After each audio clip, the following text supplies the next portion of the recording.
Hello बच्चों, चलिए प्रश्न पढ़ते हैं। तो प्रश्न में दिया गया है धमनी व शिरा में अंतर स्पष्ट कीजिए। तो इस प्रश्न की मुख्य अवधारणा के बारे में हम जान लेते हैं। तो यहाँ लिखेंगे मुख्य अवधारणा। तो इस प्रश्न की मुख्य अवधारणा है हमारे पास रक्त वाहिकाएं। तो यहाँ लिखते हैं रक्त वाहिकाएं।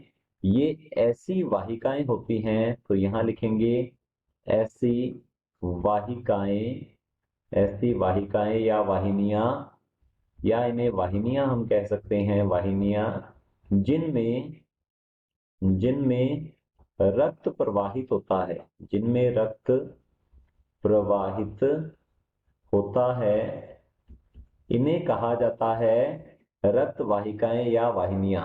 रक्त वाहिकाएं जो है ये मुख्यतः दो प्रकार की हैं, धमनी एवं शिरा। तो लिखते हैं हम धमनी और शिरा के बारे में हमसे पूछा गया है धमनी व शिरा में अंतर स्पष्ट कीजिए।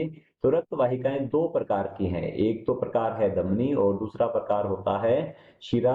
अब इनमें हम अंतर देख लेते हैं, क्या क्या अंतर होगा धमनी और शिरा में। तो यहाँ पर पहला अंतर हम यहाँ लिख सकते हैं, धमनी की दीवारें जो है ये मोटी होती हैं। तो यहाँ लिखेंगे धमनी की दीवारें, दीवारें या जो भित्ति होती है इसकी, या भित्ति मोटी होती है, मोटी होती है।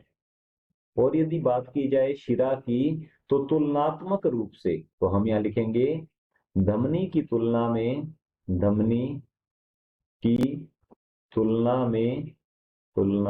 में इसकी दीवारें या भित्ति, इसकी दीवारें या जो भित्ति है, भित्ति पतली होती है। तो लिखते हैं पतली होती है।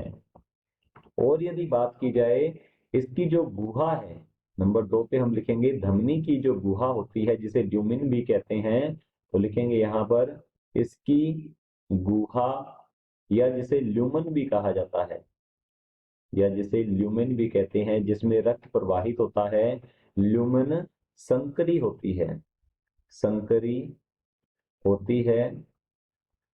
और यदि हम बात करें शिरा की, तो इसकी ल्यूमेन जो है, इसकी ल्यूमेन, ल्यूमेन या गुहा जो है, ल्यूमेन या गुहा तुलनात्मक रूप से धमनी की तुलना में, तो यहां लिखेंगे धमनी की तुलना में चौड़ी होती है, तुलना में चौड़ी होती है। और यदि बात करें तीसरे नंबर पर, तो तीसरा अंतर हो जाएगा धमनी में वाल्व नहीं पाए जाते। तो यहां लिखेंगे धमनी में वाल्व जो होते हैं, वाल्व नहीं पाए जाते, नहीं पाए जाते।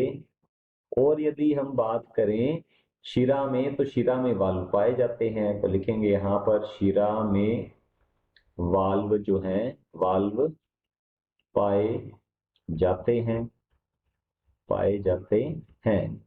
नंबर 4 पर अंतर हम लिख सकते हैं, धमनी अधिकतर यह ऑक्सीजनित रक्त या शुद्ध रक्त को परिवहित करती है। तो लिखेंगे ये ऑक्सीजनित, ऑक्सीजनित रक्त का परिवहन, रक्त का परिवहन करती है, रक्त का परिवहन करती है। और हम देखें इसके अंदर, तो शिरा जो है यह अधिकतर ये वी ऑक्सीजनित रक्त, ये वी ऑक्सीजनित रक्त जो है, वी ऑक्सीजनित रक्त का, रक्त का परिवहन करती है, रक्त का परिवहन करती है।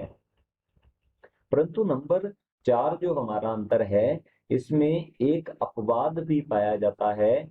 अपवाद होगा इसमें फुफ्फुसीय धमनी। तो लिख लेते हैं फुफ्फुसीय, फुफ्फुसीय धमनी जो है ये एक अपवाद है, क्योंकि अधिकतर धमनियां जो है ये ऑक्सीजनित रक्त का परिवहन करती है, परंतु फुफ्फुसीय धमनी ये अपवाद है, यह वी ऑक्सीजनित रक्त का परिवहन करती है।